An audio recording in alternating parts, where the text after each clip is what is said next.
Что мы с ребенком делаем? Ну, не знаю, мне-то без разницы, будете с ребенком, с ребенком. Главное, чтобы она лицо просто не закрывала в кадре. Все, окей. Всем привет, новое интервью. Это Панама. Встретились с Катей и Эрнесто. Они расскажут, как они попали в Панаму.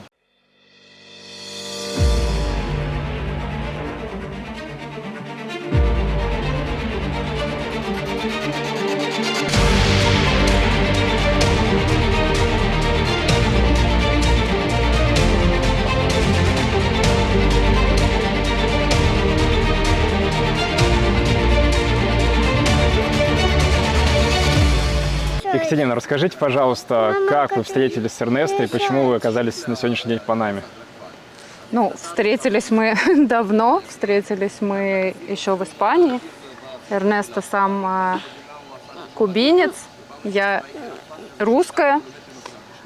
Но я когда поехала, он жил уже много лет в Испании, 15 лет, и я там оказалась в командировке, и познакомились мы там.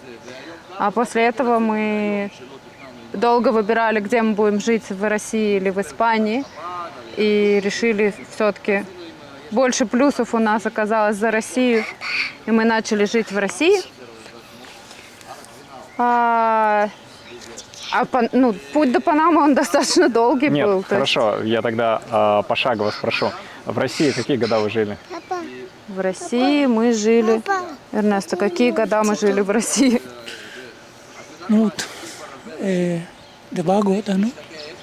Мы жили, ровно до начала войны. Окей, до 2022 года. Да, до 2022, как раз когда война началась, мы были в этот момент в Мексике. Решили там, думали просто немножко проведем лето там, вернее, проведем зиму там. А в итоге, когда узнали о начале всех этих неприятностей, задержались там на полгода, потом вернулись на пару месяцев обратно в Россию, и потом решили все-таки нет, что мы уезжаем. И дальше был достаточно долгий путь. То есть сначала мы побыли немножко в Финляндии, потом в Турции, потом мы жили полгода в Таиланде, потом из Таиланда мы прилетели в Болгарии тоже полгода прожили, и потом уже приняли решение лететь в Панаму. Столько стран вы посещали, вы искали какую-то страну для себя? Да. Да, мы хотели найти страну, где нам будет комфортно жить, и вместе с ребенком, и чтобы это был как долгосрочный проект, скажем так, а не на 1 год и не на 2, чтобы можно было там второй дом организовать. А как именно вы выбирали Панаму? Кто-то подсказал, почему Панаму? Изначально сын уговорил поехать в Таиланд, попробовать Таиланд, потому что, как-то это достаточно не то что модно, но, скажем так, распространено было, да, уезжать из России в Таиланд. И когда мы прилетели в Таиланд, там оказалось как маленькая Россия. Но при этом, пожив там, мы поняли, что эта страна очень красивая, все хорошо, замечательные люди, но рассматривать ее как страну для постоянного проживания мы не стали, потому что страна очень закрытая и сложно получить резиденцию, тайский язык выучить там, или хотя бы просто понять, это тоже не вариант. И так далее. В общем, очень много моментов, которые, как нам показалось, мешают тому, чтобы остаться там навсегда. Поэтому, так как муж у меня испаноговорящий, мы ограничили уже себе выбор стран хотя бы по этому принципу, по принципу испанского языка. Европу мы не рассматривали, потому что муж уже пожил в Европе, и элементарно даже вопрос налогов не совсем благоприятный там, да. И вообще последствия тоже всех событий в мире, в Европе неблагоприятные. Поэтому Европу мы сразу отсекли, и мы стали рассматривать Латинскую Америку. Кубу тоже не рассматривали? Кубу, естественно, мы не рассматривали тоже, потому что, о Кубе более в красках может мой муж рассказать, наверное. Вот, то есть, как он сейчас, даже последняя из его шуток была, когда сейчас случился ураган, он затронул многие страны в Латинской Америке, но обошел Кубу стороной, и он сказал, что даже ураган не хочет на Кубу заходить. Вот, поэтому, опять же, Куба – это хорошо прилететь туда как турист, посмотреть на красивое море, на белый песочек и все, как бы там ром, сигары, там, что у русских, скажем так, стереотипы какие, да, о Кубе. Но это не страна для жизни, то есть там нет ничего, то есть все сложно, начиная там от медицины, заканчивая продуктами и так далее. Поэтому, естественно, Кубу мы тоже не рассматривали. Да, и мы начали рассматривать Латинскую Америку по разным показателям. Но для меня очень важен был показатель безопасности, налогов, ну вот вообще в принципе какие люди, да, какой менталитет у людей, уровень цен, опять же. Для меня важно было море. То есть, допустим, почему мы не рассматривали Аргентину? Потому что там холодное море, холодный океан, да. Ну, смысл жить на океане, если он холодный. Если там нельзя купаться. Да, тогда. то есть как бы я не вижу особого в этом смысла. Или там инфляция в Аргентине, и там проблемы с обменом валют и так далее. Поэтому мы не рассматривали это. Но так как, опасно. да, так как я говорю, что первый пункт для нас, ну, для нас, как для родителей, да, маленького ребенка, был безопасность, соответственно, этот пункт отмел очень много стран сразу же. Вот. В Панаме что нам понравилось? Да, ну вот безопасность, то, что валюта здесь доллар, тоже играет большую роль, то есть как бы достаточно стабильная. И про налоги тут все хорошо, что касается налогов на иностранный доход.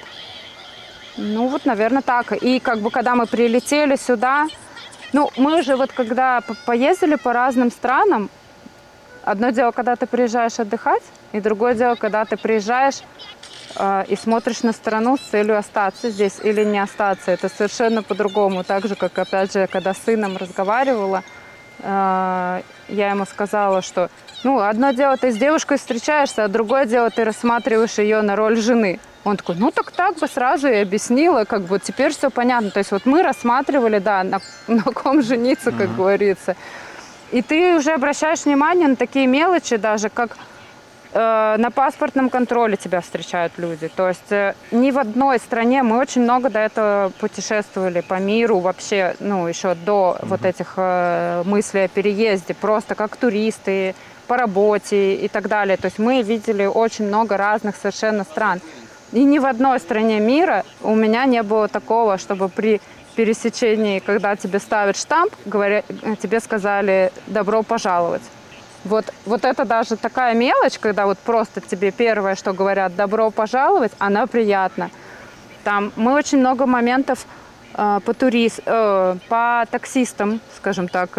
Сравнивали по таксистам? Да, это действительно очень важно, когда ты забываешь... Это показать, как людей... Ну, это сразу показывает менталитет людей, да? Как они относятся, что вот ты находишься, когда в Мексике, ощущение, что тебя постоянно хотят надуть.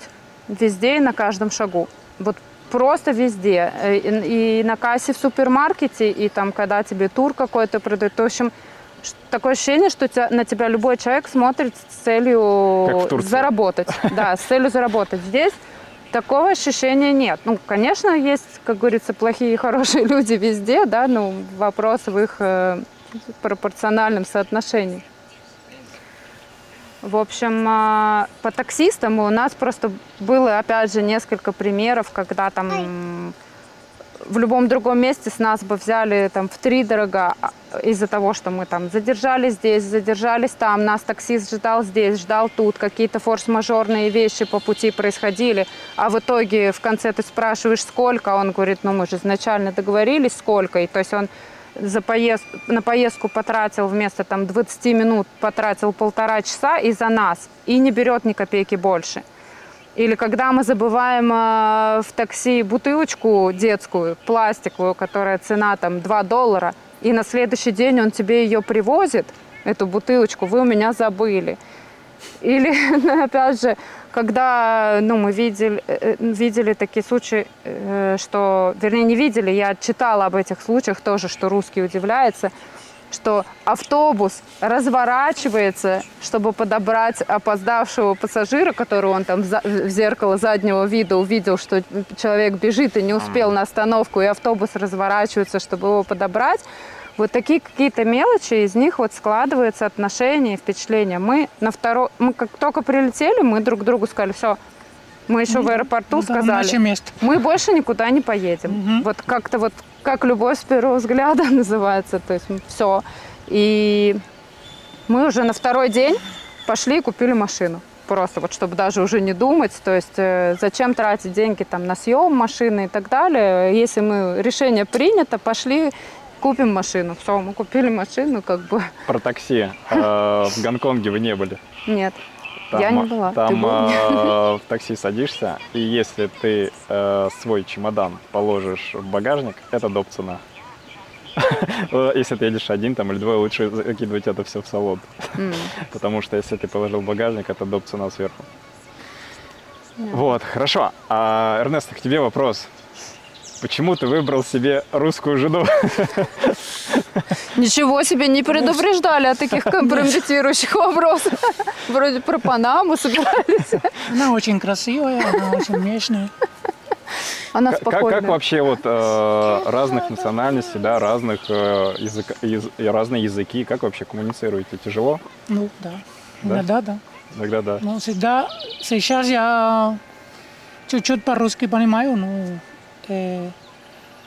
обычно мы используем английский, когда надо быстро разговаривать. Да. Или все понимать. Не легче было испаноговорящую жену? Проще разговаривать было бы. Смотрите. А мы не разговариваем, да?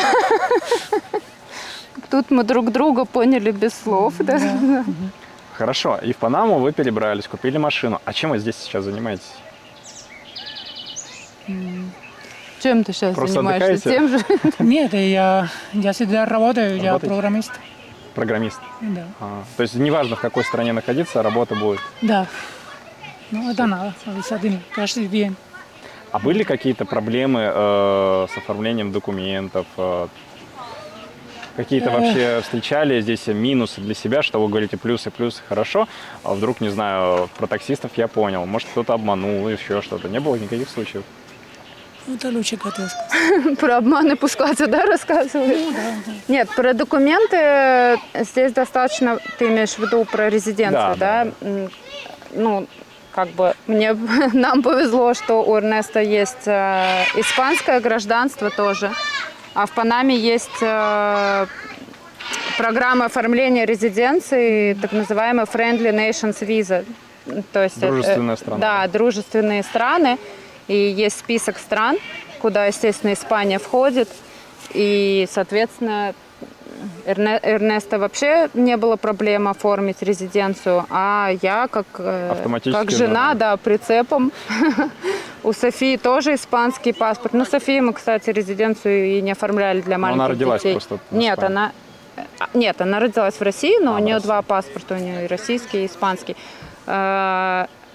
Соответственно, я прицепом к нему, мой сын тоже прицепом, хотя у него российский паспорт. Ну, в общем, все мы за счет того, что у Эрнеста есть испанское гражданство, в этом плане не было у нас проблем. До совершеннолетия получает сын, да? Гражданство второе по линии отца.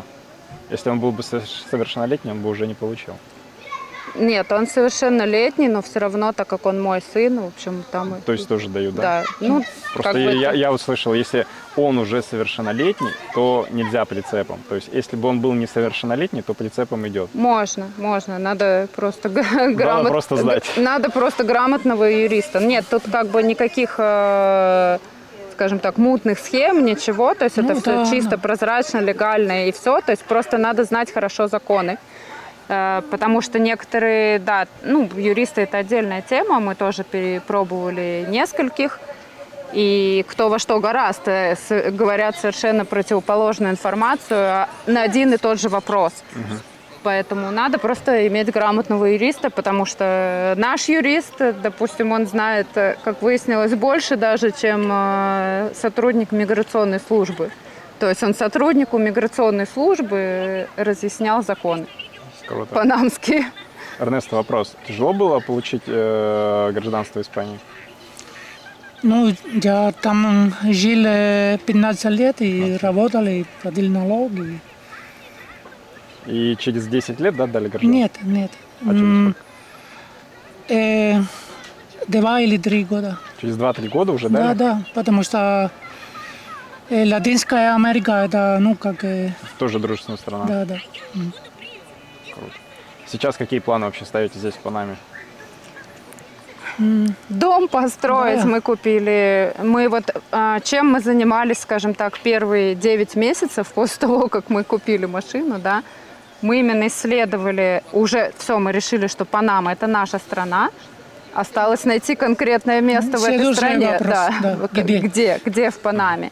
И мы начали, начиная от Панама-Сити и до Коста-Рики, все Тихоокеанское побережье, мы практически, ну, все локации изучили. Изучили, Да, да. ну, То есть мы Видели. пожили месяц здесь, месяц здесь, месяц здесь. И каждый раз, когда мы жили, мы смотрели недвижимость, земли, участки, все сравнивали цены, условия для жизни и так далее. И так постепенно перебирались, добрались уже до Коста-Рики практически, до границы. Почти что уже купили там участок, выбрали. Но потом оставался один кусочек, который мы как бы пропустили на Тихоокеанском побережье. И эта мысль не давала мне покоя. И я говорю, слушай, давай все-таки съездим туда, посмотрим, потому Как что... этот кусочек называется? Вот этот кусочек, где мы сейчас находимся, называется район Плая-Винау. ну, Пенинсула Асуэро. Да, полуостров Асуэро. Почему мы его изначально как бы вычеркнули? Потому что, как нам показалось, глядя на карту, он далеко от всего. Далеко от Панама-Сити, далеко от Давида. Ну что там вообще, как говорится, изолированные какие-то. Но все равно вот мне эта мысль, я говорю, не давала спокойно спать. Все-таки купить одно дело машину, а другое дело участок, да, и дом там построить. И в итоге я говорю, давай съездим, посмотрим. Ну и в итоге мы приехали сюда, в район Плая-Винау, и поняли, что это самое лучшее из того, что мы видели, место в Панаме. И в итоге мы переехали сюда, и здесь тоже еще какое-то время поискали недвижимость и купили участок.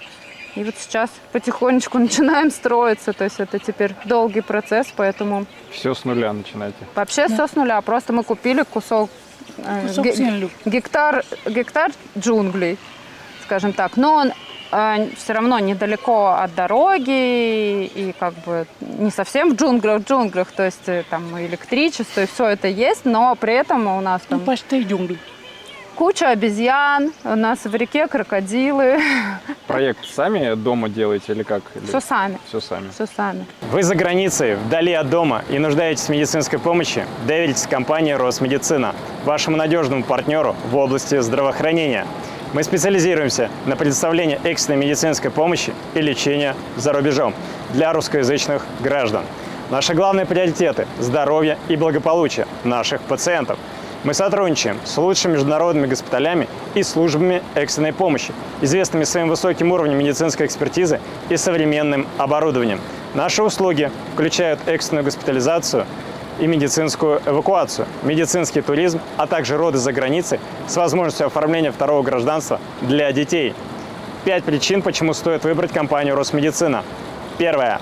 Лицензированная клиника с более чем 10-летним опытом работы. Второе. Встречи или проводы в аэропорт на автомобиле реанимации.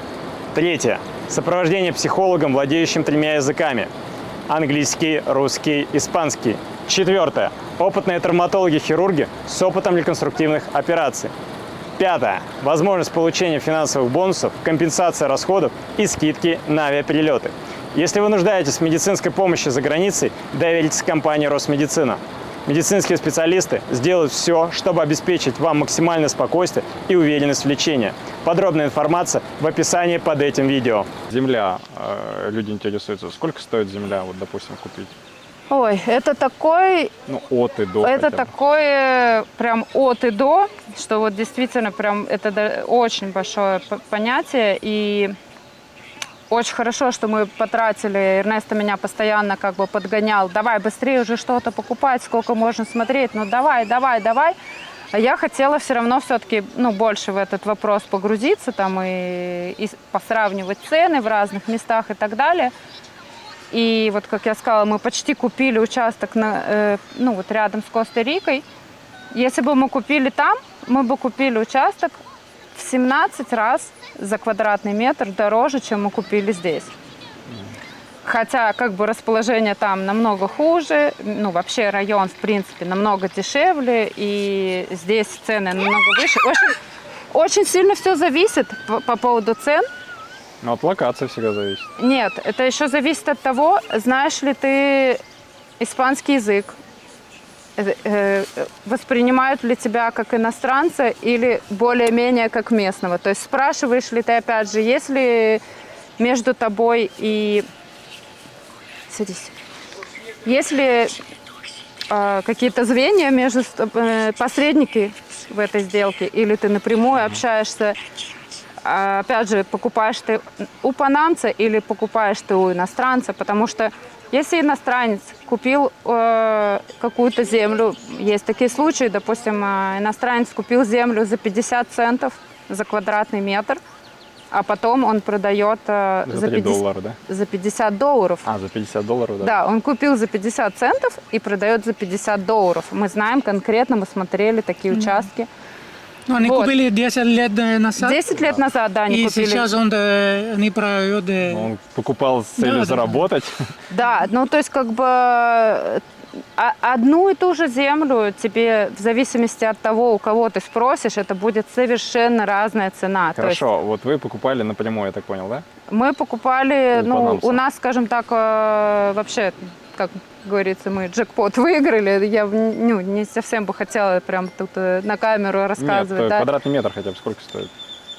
Окей, скажем так, я про наш конкретно не буду говорить, да, участок, но в округе, вокруг нас, да, земли, они стоят порядка $6 за квадратный метр.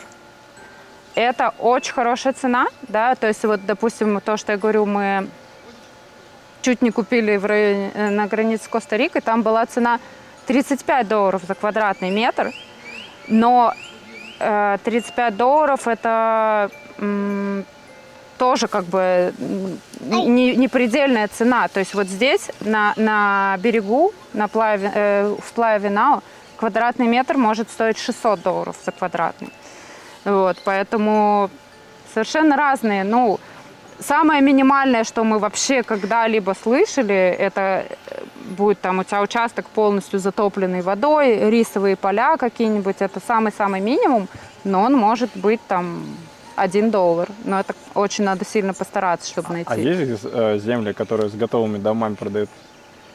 Нет, конечно, есть. Есть и тут, как везде, есть вторичное жилье, потом целая куча строится стоит новых будет? домов. Ну, примерно, если человек хочет купить все готовое, там, не заморачиваться с постройкой. Ну да. Сколько нужно с собой брать? Опять же, зависит у кого Да. какие, да. Ну, хотя Кого бы спрашивать? размах от и до. Понимание. Скажем так, то, что мы смотрели, да, для себя, вот то, чтобы нас более-менее бы устроило, оно стоило там в районе $200 000, где-то так. Это уже земля, Но это какой-то дом. небольшой участок, там 10 соток, к примеру. И дом сколько квадратов? И дом, допустим, там 150 квадратов, 100 квадратов, вот так вот. Но в таком более-менее нормальном состоянии. От 200, То есть, чтобы это было вот прям что-то приятное, это будет там 350 и так далее. То есть, такие цифры. Но ты можешь купить и у местных какой-то панамский домик, можешь купить и за $70 000. Но это как бы вот я в такой не поеду. Вот. А как вообще здесь с преступностью, с криминалом, тем более Колумбия рядом, наркотрафик? Вот как бы, насколько я понимаю, чем дальше, да, от Колумбии, тем более безопасно. Но опять же, есть смотря с чем сравнивать. Если сравнивать, мне кажется, даже с Россией, то здесь супер безопасно. Вот. Если сравнивать, тем более с Мексикой, здесь вообще как бы нет преступности. Но при этом есть какие-то конкретные горячие места, да? Локальные места такие, да? Да, вот Точечки. где, допустим, нет иностранцев, и там только местные, и люди говорят, это там горячее место. Ну, насколько оно горячее там? Наверное, все равно не настолько горячее, как там в той же Мексике, я говорю. То есть мы ни разу не видели вот за год, что мы живем, какой-то агрессии Да. на улице. Они... вот еще очень большой плюс за Панаму, который мы из Болгарии, почему мы бежали и сюда Никто не курит. прибежали. Здесь не курят. Да, здесь вот в Плая-Винау, ну, тут такое какая-то своя Панама, как говорится. Здесь люди, все-таки ты можешь увидеть курящих людей. А больше вот, ну, Да? куда не поедешь, здесь не курят люди. Да, они пьют. Но опять же, Они пьют. что-то другое курят, наверное. Ну, этого никто не видит. Ага.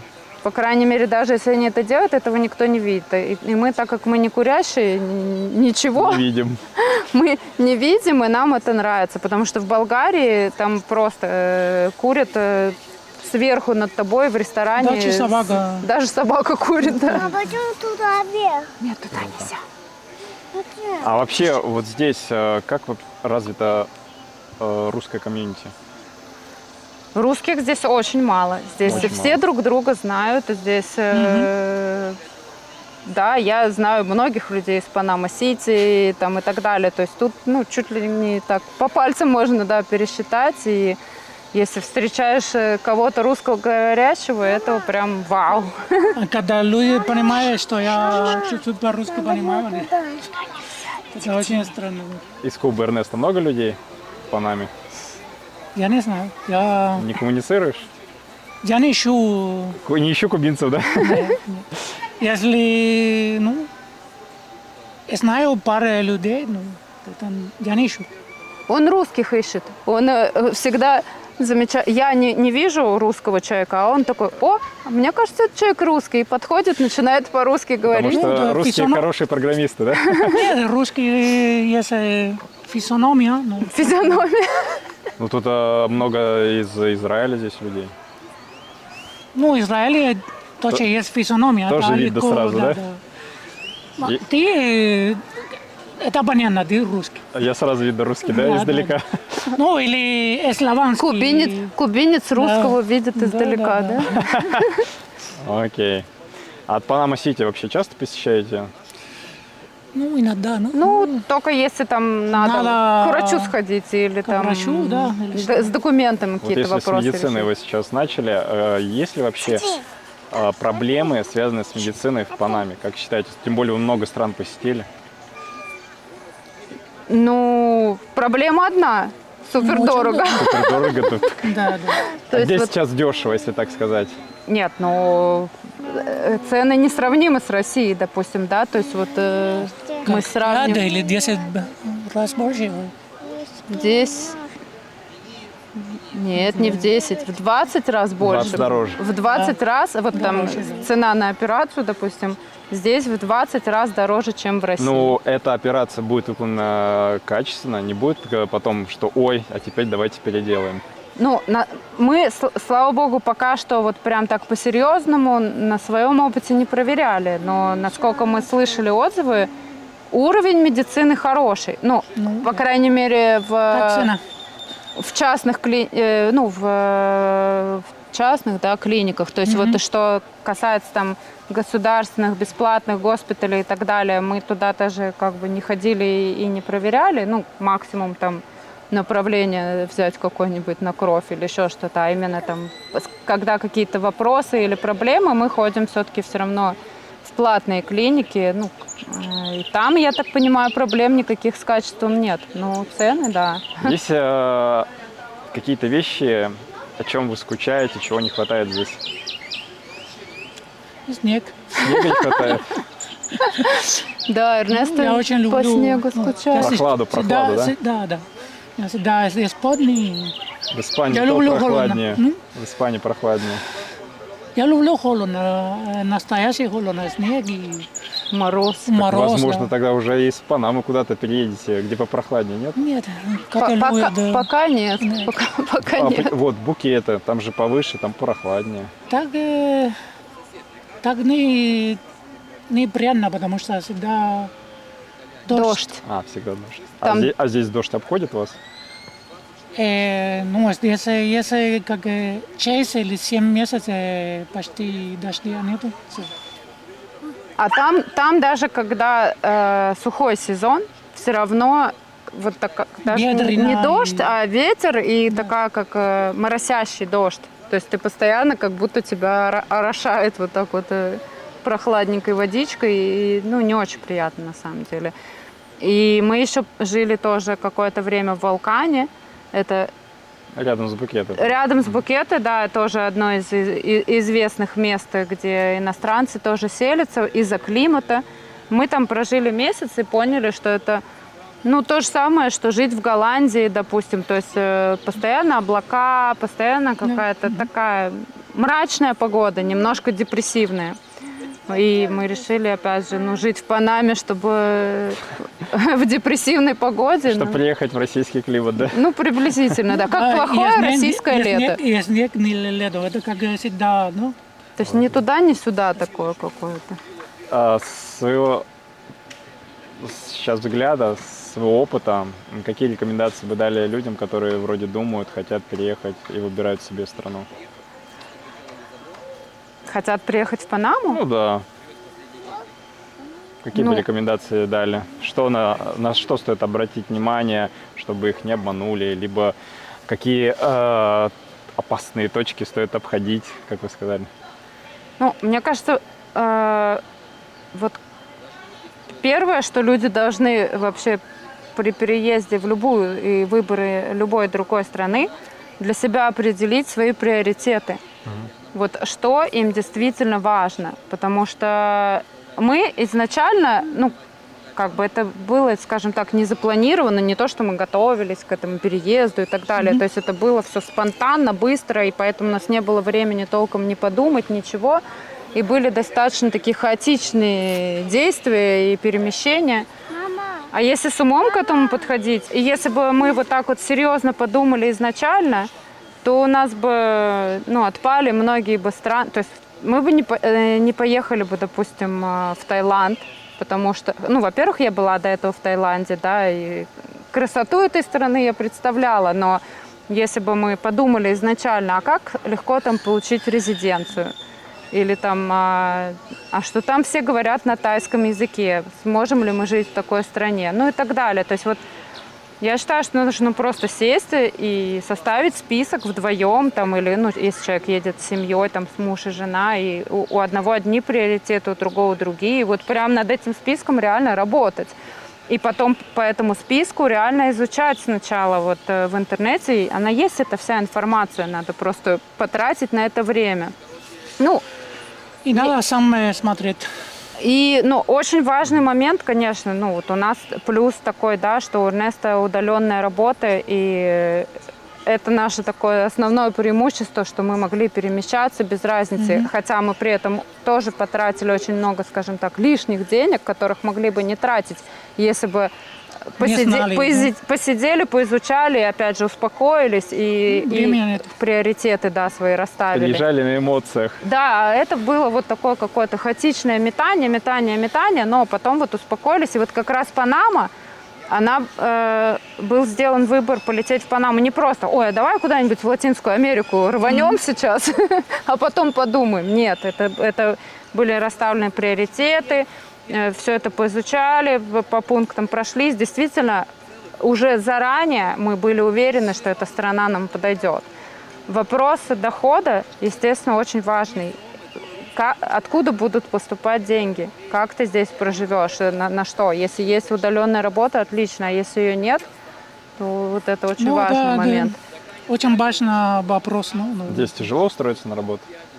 Ну, мы не пробовали, ну, то есть Эрнесту это не нужно, я пока что не пробовала, но, в общем-то, если у тебя есть резиденция, разрешение на работу ты можешь получить. Или если ты устраиваешься, ну, вот опять же, я рассматриваю для себя этот вопрос, если ты устраиваешься на в иностранную международную компанию, то она тебе тоже, если ты ценный сотрудник какой-то для них, да, потенциально, то они тебе сделают все разрешения на работу, и ты получишь резиденцию по работе. Поэтому, как бы, ну, если есть такая перспектива устроиться в иностранную, допустим, компанию, то это как бы проблем не составит. Но устроиться в панамскую компанию, у них есть ограничения, что на каждого одного иностранца, на одного иностранца у них должно работать 10 панамцев. То есть устроиться, ну, во-первых, в панамскую компанию я не думаю, что сильно выгодно устраиваться, там зарплаты не такие интересные, как в международных компаниях. Ну и плюс вот это еще ограничение. А в международных компаниях там нет такого ограничения, что на одного иностранца должно быть 10 панамцев. Поэтому лучше сразу в иностранную смотреть, если есть языки. Вопрос языка тоже. В Панама-Сити многие люди, ну, панамцы, у них достаточно хороший уровень образования, у тех, кто в Панама-Сити, и они говорят на английском языке. Но во всех остальных, в Плая Винау тоже люди говорят на английском, ну, потому что здесь 99% иностранцев. Здесь вообще такое место, где практически нет местного населения. Поэтому, соответственно, здесь конкретно испанский особо не нужен в этом месте. Но если ты смотришь куда-то чуть-чуть в сторону, даже вот от Плая Винау, там ты отъедешь 5 километров в сторону, все, ты на английском ни с кем не объяснишь, что нужен испанский язык. Хорошо, вот такие рекомендации от Екатерины с Эрнесто. Ставьте лайки, подписывайтесь на канал и до новых встреч. Пока.